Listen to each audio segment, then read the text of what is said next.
ब्रह्मांड ठेंगणे हात पसरीची निधी त्याचे.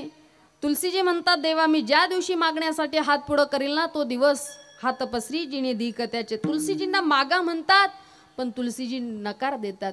तसं जगद्गुरु तुकोबारायांना पंढरीधीश पांडुरंग परमात्मा मागा म्हणतो पण तुकोबाराय म्हणतात देवा मला खरं तर गरज नाही. एकदा वाटलं होतं रे देवा तुझ्याकडे बघून की तुझा असणार काहीतरी मागावं पण तपासांती कळालं हे सगळं तुझं नाही हे सगळं भाड्याचं आहे. भाड्याचं म्हणजे भाडोत्री आणलेले.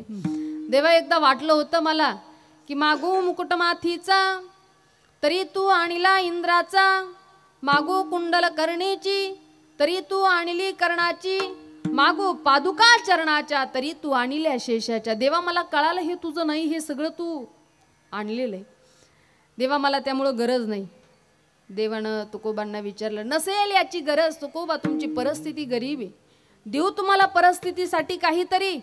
तुकोबाराने सांगितलं नलगे मुक्ती धन संपदा किंवा संपदा सोहळा नावडे म्हणाला. देवा मला याचीही गरज नाही. म्हणे मग जाऊ दे याची गरज नसेल तर एक वस्तू देऊ करू ज्याच्यासाठी तुम्ही सायास प्रयास करता.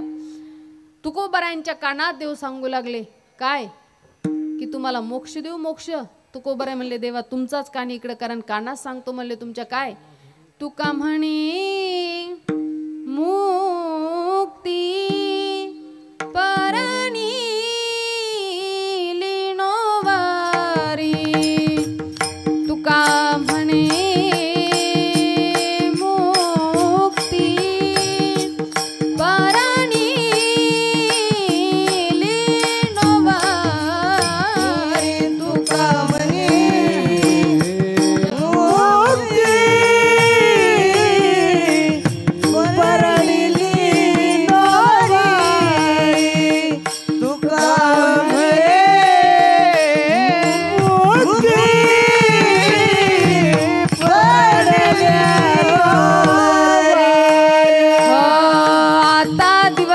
चारी खेळी मेळी हो आता दिवस चारी खेळी मेळी.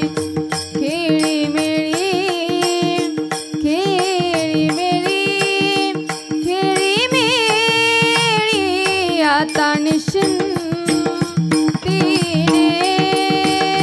पावलो विसावा. आता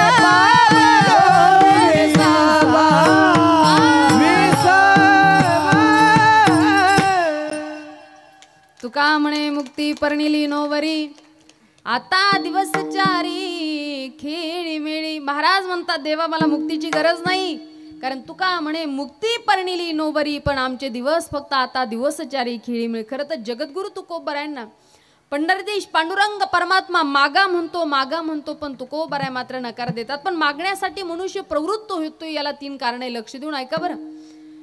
कधी कधी गरज असते कधी कधी स्वभाव असतो आणि कधी कधी परंपरा असते. लक्ष दिलं तर माझं बोलणं कळेल आणि रेंजमध्ये बसा बरं. बहुतांश असं होतं ना कधी कधी लोक रेंजमध्ये बसत नाही त्यामुळे आम्ही काय बोललो त्याचा मेळही त्यांना लागत नाही. रेंजमध्ये बसलं पाहिजे. एकदा आमच्या गावातल्या आजीबाईला मी म्हटलं आजीबाई रेंजमध्ये बसा बरं. त्या गावातल्या आजीबाईला मी म्हटलं आजीबाई आपल्या गावातले सखाराम तात्या कोमात गेले. आजी मला म्हणली बाई आरतीताई ते मोठे लोक आहे ते कुठं जाते याच्यासाठी रेंज लागते बरं. रेंजमध्ये हा तुम्ही रेंजमध्ये बरं याच्यावरून कळालं मला. रेंजमध्ये बसा.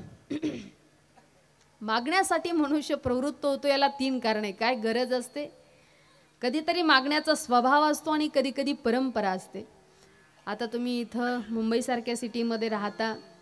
एखादा फ्लॅट घ्यायचा म्हटलं जर पैसे कमी पडले गाडी घ्यायची म्हटलं पैसे कमी पडले आपण मित्राला सहाय्यता मागतो.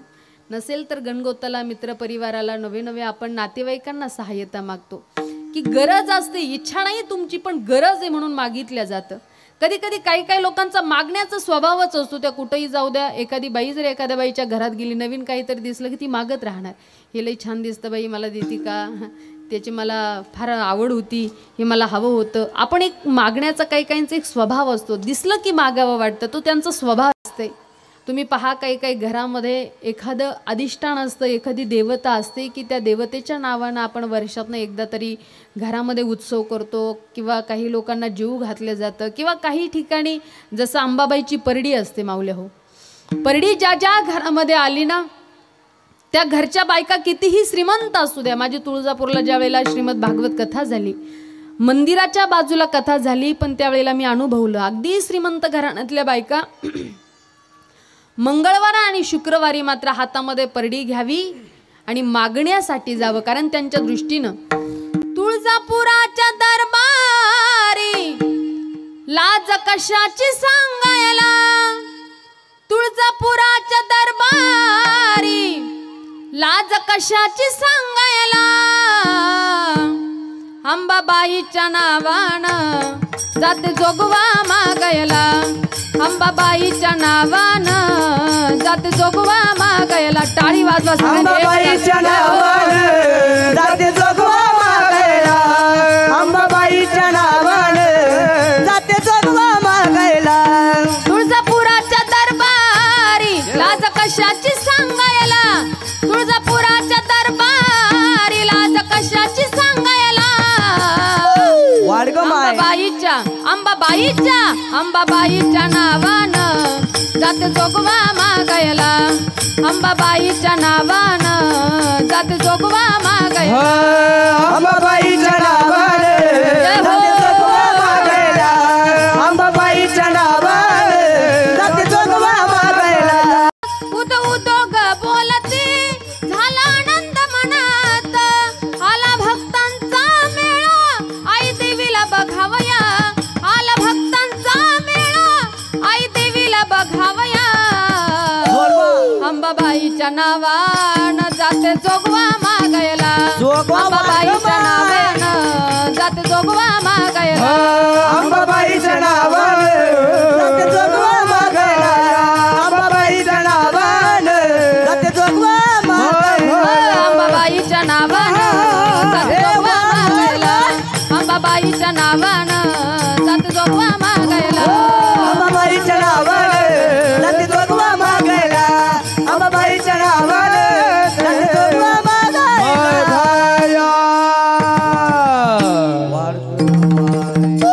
जय हो. खरं तर परंपरा असते बरं काही काही घराण्यामध्ये. पण आज या अभंगामध्ये पाहिलं वस्तुस्थितीनं तर जगद्गुरु तुकोबारायांना गरज नाही, महाराजांचा स्वभावही नाही आणि महाराजांची परंपराही नाही, पण जगाचा बाप मागा म्हणतो. कारण परिस्थिती तुकोबांची अत्यंत गरिबीची आहे. लक्ष द्या बरं, किती गरिबीची. जगद्गुरु तुकोबारायांनी त्या ठिकाणी वारीला जावं ना, तर कधी सुद्धा माझ्या पांडुरंग परमात्म्याकडे संसारासाठी महाराजांनी कधी काही मागू नये. नेहमी वारीला गेलं की पांडुरंगाचं दर्शन करावं आणि पंढरीवरनं आपल्या देहू नगरीला यावं. पण एक दिवस जगाच्या बापानं पाहिली परिस्थिती, माझ्या तुकोबाची परिस्थिती एवढी गरिबीची आहे आणि नित्य नव्यानं माझ्या तुकोबानं वारीला यावं, पण कधी सुद्धा या पंढरीकडे काही मागणी करू नये. पण एक दिवस जगद्गुरु तुकोबारायांना देवानं पाहिलं की मान खाली घातली. म्हणे देवांना विचारलं, देवा सायासानं प्रयासानं येतो हो मी तुमच्या दर्शनासाठी आणि इथं यावं तुम्ही मान खाली घालावी हे मला शोभा देत नाही. देवा माझा काही अपराध होतोय का वारी करताना, काही माझ्याकडून चूक होते का? तुकोबा तुमची चूक होते म्हणून माझी मान खाली जात नाही हो, तुमच्या सेवेचं ऋण एवढं झालेलं आहे, त्या सेवेच्या ऋणानं माझी मान खाली जाते. देवा मला मागण्यासाठी तुम्ही प्रवृत्त करू नका आणि मी तुम्ही याच्यासाठी जरी तुमची मान खाल पण मी मागणार नाही. पुन्हा तुकोबा त्या ठिकाणी वारी करून घरी आले, पण मन लागलं नाही. अरे सायासा प्रयासानं जावं आणि मी न मागण्यासाठी जर माझा भगवान नाराज होत असेल तर आज या तुकोबानं काहीतरी मागितलं पाहिजे. समोरच्या एकादशीला जाताना पुढच्या एकादशीला जात महाराजांनी ठाम निश्चयच केला, आज मी वारीला चाललो पण देवाला मागितल्याशिवाय वापस येणार नाही. आणि निश्चयच केला आणि जगद्गुरु तुकोबाराय वारीला निघाले. जगाच्या बापाच्या समोर येणार. देवानं पाहिलं की तुकोबांची मान खाली, ओ देवा आज मान खाली घालू नका, आज तुकोबा वारीला नाही तर जगाच्या बापाला पंढरीधीश पांडुरंग परमात्म्याला मागण्यासाठी आला. देवाला फार प्रसन्नता वाटली, आनंदी झाले देव. मागा तुकोबा या शब्दाची मी आतुरतेनं वाट पाहत होतो. तुम्ही मागा, मी तुम्ही जे मागाल ते मी द्यायला तयार आहे.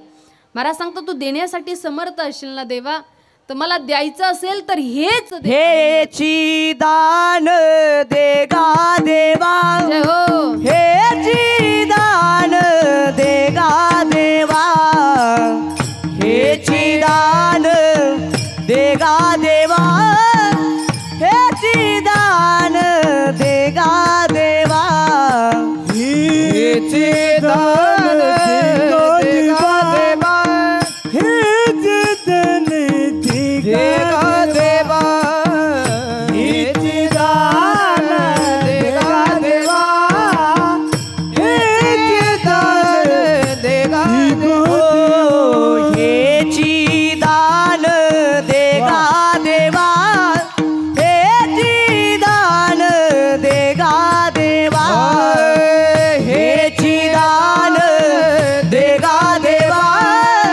हेची दान देगा देवा, हेची दान देगा देवा, हेची दान देगा देवा, हेची दान देगा देवा, हेची दान देगा देवा. तुझा विसरण भावा, तुझा विसरण भावा, तुझा विसरण भावा, तुझा विसरण, तुझा विसरण भावा, तुझा विसरण भावा, तुझा विसरण भावा, तुझा विसरण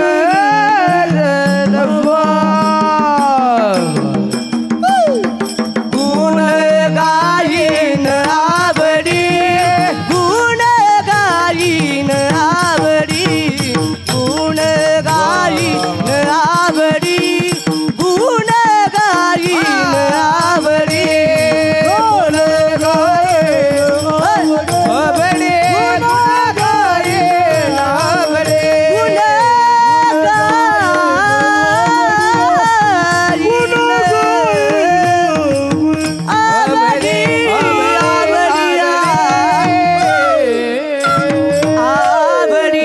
एकदा टाळी वाजवा बरं या सगळ्या मंडळीसाठी. अत्यंत गोड. दादा कीर्तन म्हणलं की साथीदारांची गरज आहे. हा कीर्तनकार कसाही असू द्या, पण हे साथीदार जर परफेक्ट असतील, संपूर्ण कथा कीर्तन उडून येण्याची ताकद यांच्यामध्ये. पण तुका म्हणे येते पाहिजे जातीचे वेड्या, इथं जातीवंत वारकऱ्याची गरज. एवढे गोड गायक वादक आज खरं तर या नामसप्ताहासाठी उपस्थित आहे. अगदी 3 दिवसापासून हा भक्ती उत्सव या ठिकाणी चालू आहे. आणि माझे तरुण बांधव एवढी एकाग्र होऊन एकजूट होऊन या भक्ती उत्सवाचं नियोजन करतात. तसं सोपं नाही बरं. कार्यकर्ता होणं, अध्यक्ष होणं, उपाध्यक्ष होणं, एकत्र मंडळी येऊन एवढं कार्यक्रम करणं अजिबात सोपं नाही दादा. काही लोक असे असतात ना समाजामध्ये, स्वतः चांगलं करत नाही, करणाऱ्यालाही करू देत नाही. एक नेहमी पद गायल्या जातं कि भला किसी का करना सको तो बुरा किसी का मत करना, पुष्प नहीं बन सकते हो तुम काटे बनकर मत रहना. नाही चांगलं करता आलं तर करायचं नाही, पण आपण जर एखादा कोणी चांगलं करत असेल ना, त्याच्या पाठीमागं कधी निंदा करायची नाही. आता तुमच्या शहरीकरणाचं आम्हाला माहिती नाही, पण खेडे भागाचं वातावरण असं असतं ना, काही लोक समोर येऊन कधी सप्ताहच करणार नाही. आणि मी एक जण मला भेटला, म्हणला ताई मी कधी गावातल्या सप्त्याला जात नाही, सप्त्याचं आपण तोंडही पाहत नाही. म्हणलं माऊली ठीक आहे, आनंद आहे, चांगलं आहे. तुम्ही सप्त्याला जाऊ नका, वर्गणी देऊ नका, पंगतही देऊ नका, तुम्ही काहीच करू नका, फक्त घरी बसल्या चालू कार्यक्रमाची निंदाही करू नका. तुम्हाला सुद्धा तेवढंच पुण्य. नाही तर काही लोकांना चांगलं करायचं नाही, पण करणाऱ्याच्या पाठीमागं काही ना काही बोलत राहायचं. आणि म्हणून एवढं सोपं नसतं. काही गावात फार मोठे भव्य दिव्य नामसप्ताह होतात, त्याच्यानंतर कुठंतरी नियोजन कमकुवत झालेलं असतं. आपण जर एखाद्याला विचारला, हो याच्या आधी आम्ही कीर्तनाला आलो फार मोठ्या स्वरूपाचा, आता तर त्याचं स्वरूप मोठं राहिलं नाही. मग ते म्हणतात कसं आहे ताई, घरदार सोडायचा, आपला वेळ काढायचा, भक्ती करायची, परमार्थ करायचा, लोकांना वर्गण्या मागायच्या, एकजूट होऊन एवढं सगळं करायचं आणि सप्ताह झाला की लोकांना म्हणावं याच्यात खाल्ले आणि त्याच्यात खाल्ले. मी नेहमी सांगत असते, अरे खाणाऱ्याला भगवान बघून घेईल, तुम्ही कोण त्याचे दोष पाहणारे. आपण तोंडानं निंदा करू नका. खरं तर भावाचं, गावाचं आणि देवाचं कधीच माणसानं खाऊ नये, पण जो खाईल ना त्याला भगवान बघून घेईल. पण तुम्ही विनाकारण काही लोक निंदा करत असताना त्यांनी कधी निंदा करू नये. नाही तर एक फार सुंदर उदाहरण, एवढं उदाहरण, ज्याला निंदा करण्याची सवय आहे, ज्याला नेहमी दुसऱ्यांना वाईट बघायची सवय आहे, त्यानं एवढं माझं उदाहरण घरी घेऊन जा बरं. एकदा फार मोठ्या जंगलाला आग लागली माया हो. आग लागल्यानंतर त्या जंगलातले वाहक, सिंह, कोल्हे, कुत्रे सगळे पळून गेले. पण ती आग विझवण्यासाठी एक चिमणी प्रयास करू लागली. तिनं चोचीत पाणी घ्यावं आणि ती आग विझवण्यासाठी प्रयास करावा. एका माकडानं तिला पाहिलं आणि तिला बोलू लागला, काय अक्कल तुला? अगं चिमणीसारखा एवढा एवढा जीव आणि एवढी मोठी जंगलाला लागलेली आग तुझ्या चोचीतल्या पाण्यानं विझवणी कदापि शक्य नाही. त्या चिमणीनं ज्या वेळेला माकड दादाचं हे बोलणं ऐकलं ना, त्यावेळेला ती प्रसन्न झाली आणि त्या माकडाला जे उत्तर दिलं ते अत्यंत गोड.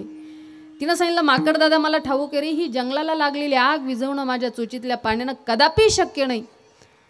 पण जर यदा कदाचित भविष्यात या जंगलाचा इतिहास लिहिला गेला ना, या चिमणीचं नाव आग लावणाऱ्यामध्ये नाही तर आग विझवणाऱ्यामध्ये असणार आहे. आणि म्हणून आपले नाव नेहमी चांगलं कर्म करणाऱ्याच्या यादीत असले पाहिजे. वाईट कर्म करणाऱ्याच्या यादीत कधी आपले नाव असू नये. म्हणून हरकत नाही, याच्या आधी कधी परमार्थ करत नसाल नका करू, पण ज्या दिवशी आपल्याला जागृती येईल, अरे आपण हे केलं पाहिजे, कशासाठी ईश्वराने एवढा सुंदर अनमोल देह आपल्याला दिला, याची व्यर्थ बर्बादी करू नका. फक्त देवे दिला देह भजन गोमटा, देवे दिला देह भजन गोमटा, देवे दिला देह भजन गोमटा, देवे दिला देह भजन गोमटा, देवे दिला देह भजन गोमटा, देवे दिला देह भजन गोमटा, देह दिला देह भजन गोमटा, देवे दिला देह भजन हो.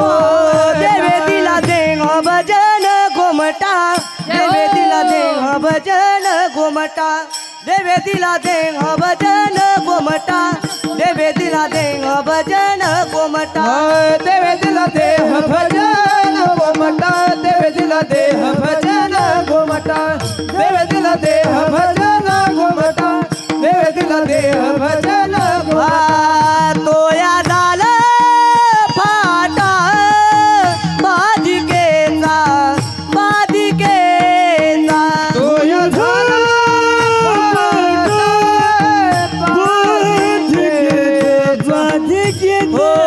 तोया झाला फाटा बाधिकेचा, बाधिकेचा, तोया झाला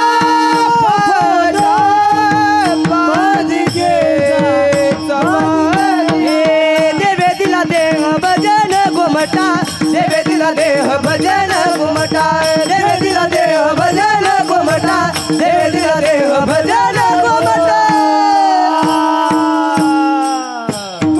कशासाठी दिला हा ईश्वरानं देह, कधीतरी विचार करा बरं. मनुष्य जन्मन मोल रे, मिट्टी में ना घोल रे, अब जो मिला है फिर न मिलेगा, कभी नहीं कभी नहीं कभी नहीं रे. तू बुलबुल है पानी का, मत कर जोर जवानी का, सोच समझ कर चल रहा बंदे, पता नहीं जिंदगानी का.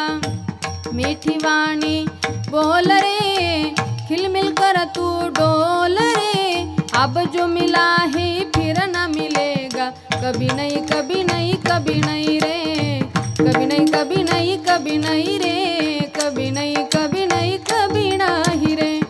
पुन्हा कधी मिळेल आपल्याला अजिबात सांगता येणार नाही. म्हणून संत सांगतात, या देहानं भक्ती करा, परमार्थ करा, नामचिंतन करा. भक्ती करून या नरदेहाची सार्थकता करून घ्या. नाहीतर आजकाल हा देह देवानं आम्हाला दिला कशाकरिता? आम्ही खाणं पिणं व्यर्थ मजा बर्बाद करण्यासाठी या देहाचा उपयोग करतो. उद्या 31 डिसेंबर आहे आणि आमच्याही पेक्षा तुम्हाला ज्ञात आहे की हा 31 डिसेंबर लोक आज कशा पद्धतीनं साजरे करतात. त्यांना असं वाटतं वर्षातला शेवटचा दिवस आहे आणि उद्याच्याला नवीन, परवाच्याला नवीन वर्षाची सुरुवात होणार आहे. हे नवीन वर्ष जे आहे ते खरं तर आपलं नाहीच आहे. आपण जे नवीन वर्ष संपन्न करतो, साजरा करतो, ते नवीन वर्ष आपल्या गुढीपाडव्याला सुरुवात होतं. बस कॅलेंडर बदललं म्हणून आपण नवीन वर्ष म्हणतो. पण नवीन वर्ष जरी हा दिवस आपण साजरा करत असाल तर या दिवशी कधीतरी बसून हा विचार करावा. बरं, असे खाऊन पिऊन पार्ट्या करून हॉटेल बुक करून असे दिवस 31 डिसेंबर साजरा करण्यापेक्षा कधीतरी निवांत बसून आजच्या दिवशी विचार करावा, अरे 364 दिवस माझे नेमकं गेले कसे आणि या दिवसामध्ये मी किती तास देवासाठी दिले, माझ्या जीवनामध्ये मी किती परिवर्तन केलं आणि उद्याचा येणारा जे नवीन वर्षाचा दिवस आहे या वर्षामध्ये मला काय करायचं. कधीतरी हा भविष्य भूतकाळ आठवून खरं तर त्या दिवशी आपण ठरवलं पाहिजे की पुढचं वर्ष मला कशा पद्धतीनं. नाहीतर जे खाणारे पिणारे ना त्यांच्या घरातल्या लोकांना आधीच टेन्शन, माझ्या लेकराचं नवीन वर्ष कसं असेल, 1 जानेवारीचा दिवस त्याच्यासाठी कसा असेल, 31 डिसेंबरची रात्र माझ्या लेकरासाठी कशी असेल. आणि मग त्या दिवशी आपण पाहतो जास्तीत जास्त ऑक्सिडेंटचे प्रमाण वाढलेले राहतात, जास्तीत जास्त वादविवादाचा दिवस म्हणजे 31 डिसेंबर आहे. काहीतरी नवीन आपण त्या दिवशी संकल्प केला पाहिजे की आम्ही या उर्वरित आयुष्यामध्ये कसं जीवन जगलं पाहिजे. नवे आत्ताच्या या 365 दिवसामध्ये आम्ही कसं जीवन जगलो, देवासाठी भगवंताच्या भक्तीसाठी नामचिंतनासाठी आम्ही कसा वेळ दिला याची कधीतरी शहानिशा आम्ही केली पाहिजे. नाहीतर आजकाल लोक खाण्यापिण्यामध्ये एवढे व्यस्त आहे ना महाराज, लोकांना स्वतःच्या शरीराची सुद्धा शुद्ध राहिली नाही, एवढी लोक खाणं. माझं खरं तर मी भाग्य समजते कथा कीर्तनाच्या माध्यमातून दादा महाराष्ट्रभर आम्ही फिरतो बरं माया हो. आत्ता माझी कथा झाली कोळगाव नगरीमध्ये, यूट्यूबला आता सध्या येत आहेत काही नवीन भागवत कथा झाली. मला त्या गावाचा एक आदर्श घ्यावा आणि माझ्या तरुणांनी घ्यावा असं मला फार आनंद वाटेल, कारण 600च लोकसंख्येचं ते गाव आहे. पण त्यांनी सांगितलं ते आमदारकी खासदारकी सरपंचाचं जे इलेक्शन राहतं ते इलेक्शनला आम्ही 1ही रुपया न घेता या मंदिरांच्या सुधारणा करतो, सुंदर सुंदर मंदिरं गावामध्ये बांधतो. खरं तर हा आदर्श घेतला पाहिजे आपण सुद्धा. वस्तुतः या शहरीकरणाचं जाऊ द्या, पण आमच्या खेडे भागामध्ये आमदारकीचं इलेक्शन असेल, सरपंच पदाचं इलेक्शन असेल, काय 1000-500 रुपये घेतात आणि मग आपल्याला बोलायला सुद्धा तोंड राहत नाही, गावाचा कुठला कधी विकासही होत नाही. आणि म्हणून अशा गोष्टीकडे आपण दुर्लक्ष करून आपल्या गावासाठी, अरे एवढं छोटंसं 600 लोकसंख्येचं गाव, आपण एवढे भव्य दिव्य मंदिरं. आणि माझी सगळी तरुणाई दादा मी शेवटच्या दिवशी भव्य दिव्य पालखी सोहळा होता, मी दादा त्यांना म्हटलं ग्रामस्थांना, हो आता तुमचे हे तरुण पोरं ही रोज कथेत नाचले, नृत्य केलं, पण ही वाद्य होतं म्हणून ही नाचले, हे सुंदर साऊंड सिस्टीम आहे, पॅड आहे, तबला आहे, ढोलक आहे, त्यामुळे हे नाचू शकले. पण आता हे काय मिरवणुकीमध्ये पालखी सोहळ्यामध्ये हे काय पेटी पाखवाजावर नृत्य करणारे नाही, यांच्यासाठी तुम्हाला काहीतरी व्यवस्था करावी लागेल. ते मला म्हणले ताई आमचे पोरं DJ पुढं आणि याच्या पुढं नाचणार नाही म्हटले. अहो म्हणलं टाळावर काय नाचणार आहे, पण तुम्ही माझा भव्य दिव्य पालखी सोहळा माझ्या यूट्यूब चॅनललाही मी तो व्हिडिओ अपलोड केलेला आहे, आज तुम्ही कधीतरी बघा. अक्षरशः मला नवल वाटलं महाराज, मलाच पश्चाताप. मी लावू तुम्हाला उगाच 4-5 हजार रुपये त्या ठिकाणी मी बँडला सांगितले, पण वस्तुतः त्यांनी सांगितलं नाही ते लावलं तेही आमच्यासाठी आनंदच आहे, कारण तेही ग्रामस्थ आमचे नाराज झाले असते जे वाजवणार आहेत, पण त्यांच्यासाठी ही आनंदाची गोष्ट आहे. पण ते पोरं अक्षरशः 3:30 वाजता भव्य दिव्य पालखी सोहळा निघाला, तर तेव्हापासनं टाळावरती नृत्य करणारे मी तरुणाई फक्त कोळगाव नगरीमध्ये पाहिले. आणि खरं तर हे भक्तीचं वेळ आज आम्हाला लागलं पाहिजे. अरे व्यसन करून नाचवणारा DJ आहे, व्यसन करून नाचवणारा DJ आहे, पण हरी कीर्तनात नाचायला लावून भाग्यवंत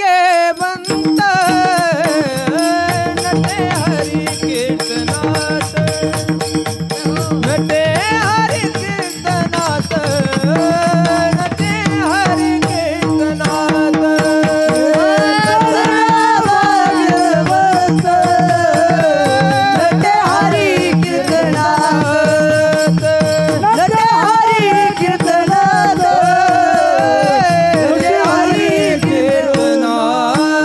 नाचू कीर्तनाचे रंगी ज्ञानदीप लावू जगी, नाचू कीर्तनाचे रंगी ज्ञानदीप लावू जगी, नाचू कीर्तनाचे रंगी ज्ञानदीप लावू जगी. आवाज द्या. नाचू कीर्तनाचे रंगी ज्ञानदीप लावू जगी, नाचू कीर्तनाचे रंगी ज्ञानदीप लावू जगी, नाचू कीर्तनाचे रंगी ज्ञानदीप लावू जगी, नाचू कीर्तनाचे रंगी ज्ञानदीप लावू जगी, कीर्तनाचे रंगी ज्ञानदीप लावू जगी.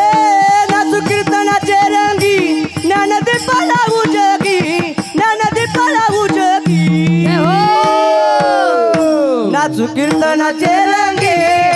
ज्ञानदीप लावू जगे नाचू कीर्तनाचे रंगे ज्ञानदीप लावू जगे कीर्तनाचे रंगे वाटाळ करी नाचू कीर्तनाचे रंगे ज्ञानदीप लावू जगे ज्ञानदीप लावू जगे. नाचायचाच असेल तर कथा कीर्तनात नाचाव, नाही तर आवाज वाढव डीजे तुला आईची शपथ हाय असे म्हणणारे आपल्याला गल्लोगल्ली पाहायला भेटतील. पण नाचू कीर्तनाचे रंगी ज्ञानदीप असे म्हणणारे नामदेव राय मात्र आज आम्हाला कुठं पाहायला भेटत नाही बरं. पण नाचण्याचे प्रकार असतात, लक्ष द्या. निवडून आलेली पार्टी पडलेल्याच्या दारात नाचते, वरातीतही तरुण पोरं दारू पिऊन नाचतात आणि कथा कीर्तनातही नाचल्या जातात. असं 3 प्रकारचं नाचणे. निवडून आलेली पार्टी ज्या वेळेला पडलेल्याच्या दारामध्ये नाचते, ती नाचणं तिरस्काराचं की भक्तीचं? बोलत चला, एवढे सिरियसली बसू नका. आणि कथा कीर्तनाला बसणं म्हणजे नुसतं टुळू टुळू पाहणं नव्हे, होकारार्थी नकारार्थी बोललं पाहिजे. तर कधी कधी असे लोक भेटतात ते बिचारे हसतही नाही, बोलतही नाही, डोलतही नाही, ते गेले का तेही कळत नाही. पण तुम्ही तरी तसं करू नका बरं, हो नाही काहीतरी बोलत चला. निवडून आलेली पार्टी ज्या वेळेला पडलेल्याच्या दारामध्ये नाचते, ते नाचणं तिरस्काराचं की भक्तीचं? तिरस्काराचं. तरुण पोरं दारू पिऊन वरातीमध्ये नृत्य करतात, ते नाचणं मस्तीचं की भक्तीचं? मस्तीचं. निवडून आलेली पार्टी ज्या वेळेला पडलेल्याच्या दारामध्ये नाचते, ते नाचणं तिरस्काराचं. तरुण पोरं दारू पिऊन वरातीमध्ये नृत्य करतात, ते नाचणं मस्तीचं. पण कथा कीर्तनातलं जे नाचणं आहे ते आहे भक्तीचं. म्हणून नाचू कीर्तनाचे रंगी ज्ञानदीप लावू जगी. नाचायचं असेल, आनंद घ्यायचा असेल तर या परमार्थामध्ये. म्हणून 31 डिसेंबर हा सोज्वळ दिवस आहे, चांगला आनंदानं साजरा करा. आणि खरं तर या भक्ती उत्सव याच दिवसामध्ये त्या ठिकाणी संपन्न होतोय. एक आदर्श घेण्यासारखा हा उत्सव आहे. भगवान बाबा नारायण बाबांच्या खरं तर जयंती महोत्सवाच्या निमित्तानं हा नामसप्ताह या ठिकाणी आपण आयोजित केला.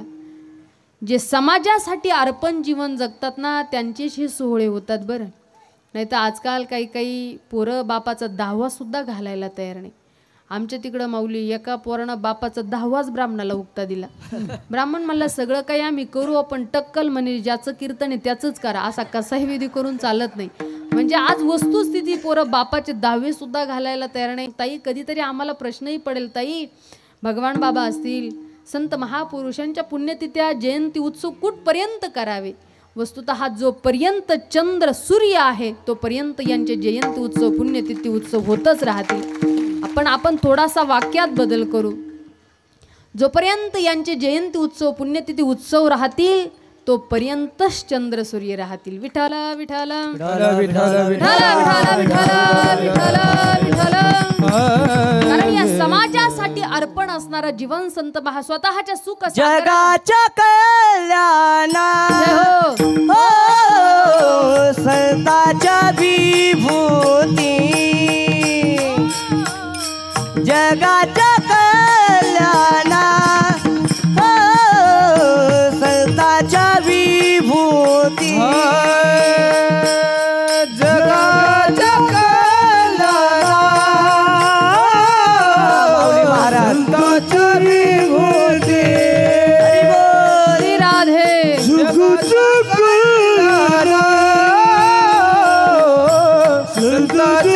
विभूती. जगाच्या कल्याणा हो संताच्या विभूती. हो जगाच्या कल्याणा संताच्या विभूती.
एकदा टाळी वाजवा जोरदार. क्या बात आहे.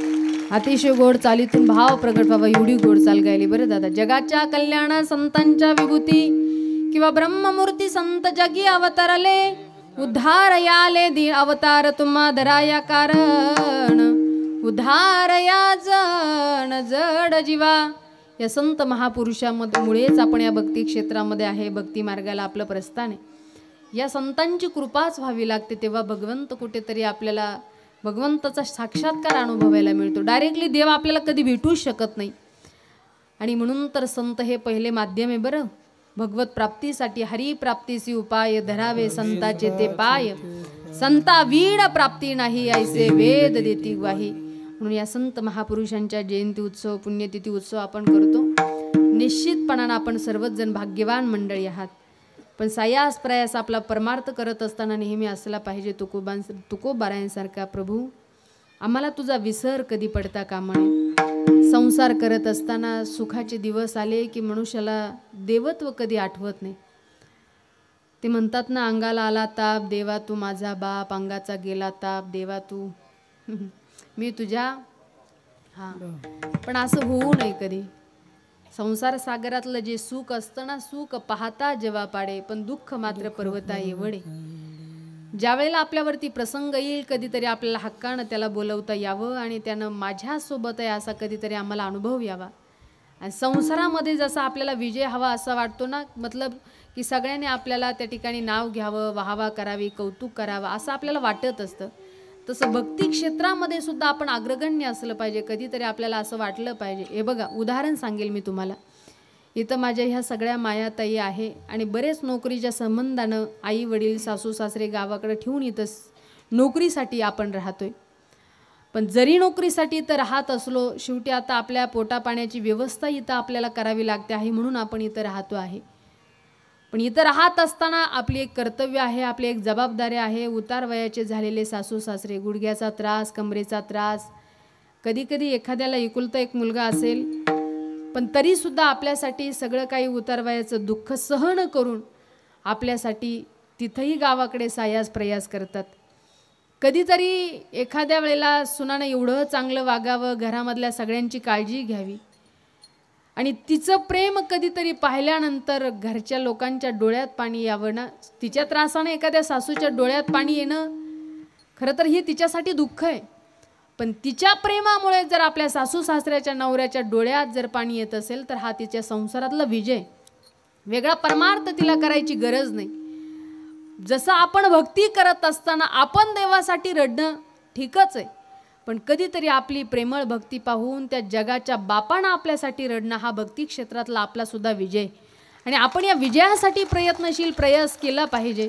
जसं माझ्या मिराजीजींनी प्रयत्न केला प्रयास केला की मी रोतो गिरधर गोपाल दुसरो न कोई माझा फक्त भगवान आहे. यापेक्षा माझं कृष्ण माझी माता कृष्ण माझा पिता त्वमेव माताच पिता त्वमेव सर्व काही नातं देवाशी जोडलं. आणि मीराबाईंना समाज काय म्हणेल लोक काय म्हणतील याचा कधी विचारही केला नाही.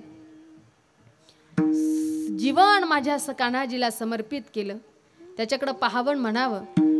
जब से देखा तुम्हें जाने क्या हो गया जब से देखा तुम्हें जाने क्या हो गया मेरे बाके बिहारी मैं तेरा हो गया हो मेरे बाके बिहारी मैं तेरा हो गया जब से देखा तुम्हें जाने क्या हो गया जब से देखा तुम्हें जाने क्या हो गया मेरे बाके बिहारी मैं तेरा हो गया हो मेरे बाके बिहारी मैं तेरा हो गया जब से मुझे तेरी भक्ति मिली मेरे मुरझाए मन की कलियां खिली जोड़ सोचा था वो तो वही हो गया मेरे बाके बिहारी मैं तेरा हो गया हो मेरे बाके बिहारी मैं तेरा हो गया जब से देखा तुम्हें हो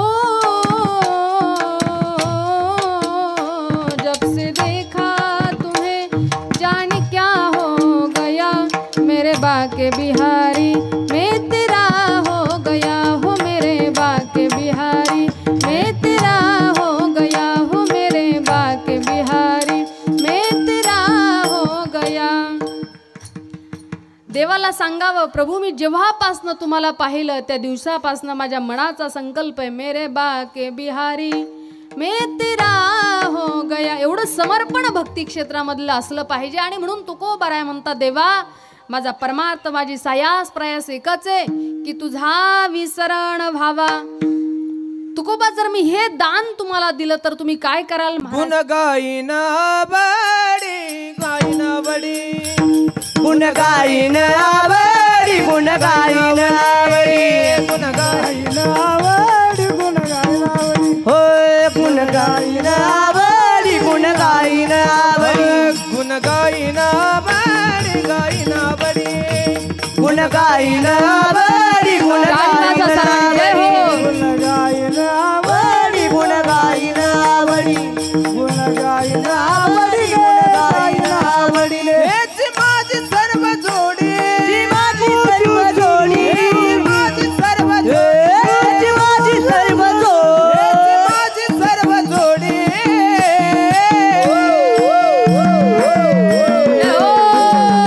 गाईना बडी गाईना बडी वा वा गुण गाईना बडी गाईना बडी गुण गाईन आवडी गुण गाईन आवडी गुण गाईन आवडी गुण गाईन आवडी हेच दान दे गा देवा गुण गाईना बडी हेच माझी सर्व जोडी हेच माझी सर्व जोडी हेच माझी सर्व माझी सर्व जोडे ती माझी सर्व जोडे माझी सर्व जोडे सर्व जोडी सर्व वाह, क्या बात आहे. जरा टाळी प्रेमानं वाजवा, अशी टोल नाक्यासारखी नका वाजू, बरं वाजवा प्रेमानं जोरदार. क्या बात आहे. अहो एक गायक वादक बिचारे एवढे जीव तोडून गातात, तिथं गाणं वाजवणं एवढं सोपं वाटलं तर आपल्याला त्यांच्यासाठी नुसती टाळी वाजवायचं म्हटलं तरी जीवर येतो. पण आता हे आमचे गोल्हार दादा मृदुंग वाजवत आहेत. कधीतरी मृदुंग वाजवणं काय अनुभवायचं असेल ना, आपले हात फक्त असे 5 मिनटं एखाद्या लाकडावर मारून अशा झणझणे येतात हाताला. पण हे खोड वाजवणं एवढं सोपं नाही आहे, पण फार वर्षाची आयुष्याची साधनं आहे त्यांची. 4-4 वर्ष इंद्रायणीच्या तिरी 4-4 वाजल्यापासनं प्रॅक्टिस करावी लागली. एवढं सोपं नाही आहे. आज हे आमचे दादाशे एवढे गोड गातात, चालीमध्ये हरकती काढतात, कितीतरी वर्षाची साधनं आहे. आज हे सर्व गायक वादक या ठिकाणी उपस्थित आहे. महाराज सोपं नाही. आपल्याला टाळी वाजवायचं म्हटलं तरी पण मनातून दाद आम्ही कधीतरी दिली पाहिजे. गुण गायन आवडी ह्याची माझी सर्व जोडी. महाराज सांगतात मी आनंदानं आवडीनं गुण गाईल. तुकोबा ठीक आहे, तुम्ही आवडीनं गुण गाल, हेच तुमच्यासाठी सर्वस्व असेल. पण परिस्थिती गरिबीची असल्यामुळं काहीतरी मागा ना. तुकोबराय सांगतात, देवा न लगे मुक्ती धन संपदा, पण देवा संत संग देई सदा. देवा मला त्या ठिकाणी धनाची गरज नाही. न लगे मुक्ती धन संपदा. महाराज सांगतात धनाच्या पाठीमागं 15 अनर्थ आहे. त्यामुळे देवा मला धनाची गरज नाही. आजकाल लोकांना असं वाटतं संसार करत असताना धन पैसा असला की मग आमच्या जीवनामध्ये सर्व सुख आहे. पण लक्ष देऊन ऐका बरं, पैसा कमवताना, पैसा साठवताना, पैसा जाताना दुःख आहे. हे पैसा तर माणसाचं कधीच सुखाचं साधन होऊ शकत नाही. आम्ही सायास प्रयास करत असाल. आज गरीब लोक जर जीवन जगत असेल ना, त्यांना असं वाटतं श्रीमंताकडे बघून वा जगात सगळ्या सुखी कोण आहे तर हे श्रीमंत आहे, कारण यांच्याकडे पैसा आहे. पण लक्ष द्या बरं, श्रीमंत आणि गरीब हे दोनच वर्ग आहे, पण दोनही वर्गामध्ये फरक मात्र अजिबात नाही. गरीब आणि श्रीमंत हे 2 वर्ग आहे, पण दोनही वर्गामध्ये फरक मात्र अजिबात नाही. लक्ष दिलं तर माझं बोलणं कळेल. गरीब व्यक्ती 2-2 किलोमीटर अन्न मिळवण्यासाठी फिरतो. बरं माई ताई लक्ष देऊन ऐका. गरीब व्यक्ती 2-2 किलोमीटर अन्न मिळवण्यासाठी फिरत असतो, तर श्रीमंत व्यक्ती 2-2 किलोमीटर खाल्लेलं जिरवण्यासाठी फिरत असतो. हा श्रीमंत आणि गरिबीतला फरक आहे. गरीब जर एखाद्या कार्यक्रमाला चालला तर जायच्या रे चाललो तर खरं, पण अंगावरती काय घालू या श्रीमंत लोकांकडे घालण्यासाठी भरपूर आहे, पण याच्यातला नेमकं कोणता घालू यामध्ये ते कन्फ्यूज आहे. कधी कधी गरिबाच्या घरामध्ये काय खावं हा प्रश्न आहे, या श्रीमंत लोकांच्या घरामध्ये खाण्यासाठी भरपूर आहे, पण डॉक्टरने आम्हाला याच्यातलं नेमकंच काय खायला सांगितलं यामध्ये ते कन्फ्यूज आहे. म्हणून असू द्या बरं, कितीही पैसा असू द्या, पण पैसा पचवायला सुद्धा शक्ती लागते. नाही तर आमच्या तिकडे एका बाईला 10 लाखाची लॉटरी लागली बरं माऊले हो. आणि लोक म्हणले 100-150 रुपये हाजरीनं कामाला जाणारी बाईनीला 10 लाखाची लॉटरी लागली. हे जर बाईला कळालं तर बाई जागेवर जाईल. कुणाच्या तरी माध्यमातून बाईला व्यवस्थित समजून सांगण्यात गेलं पाहिजे. सांगल कोण? म्हणे महाराज, लोक जरा पटवून देण्यात पटायत असतात, म्हणजे लोक आम्हाला सोडित नाही. बरं, गावाच्या महाराजाकडे गेले, म्हणे बाबा जाण जरा तुमच्या भाषेत त्या बाईला व्यवस्थित समजून सांगा.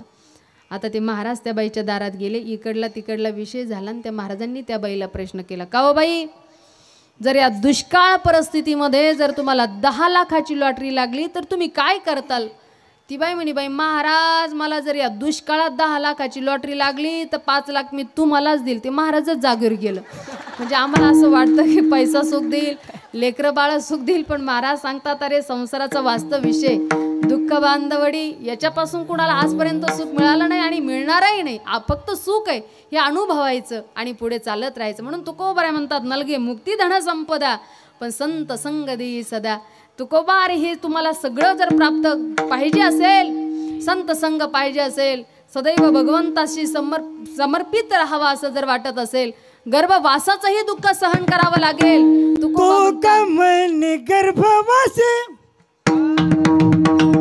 मन गर्भवासे, दुःख मन गर्भवासे,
गुरुदेव नारायण महाराज की जय. विठोबा रखुमाई.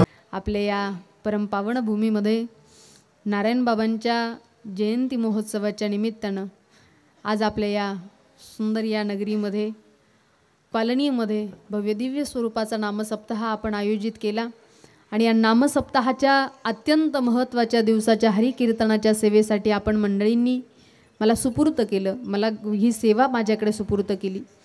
तुम्हा सर्वांच्या चरणारविंदी सेवा समर्पित करून सेवेला याच ठिकाणी पूर्णविराम.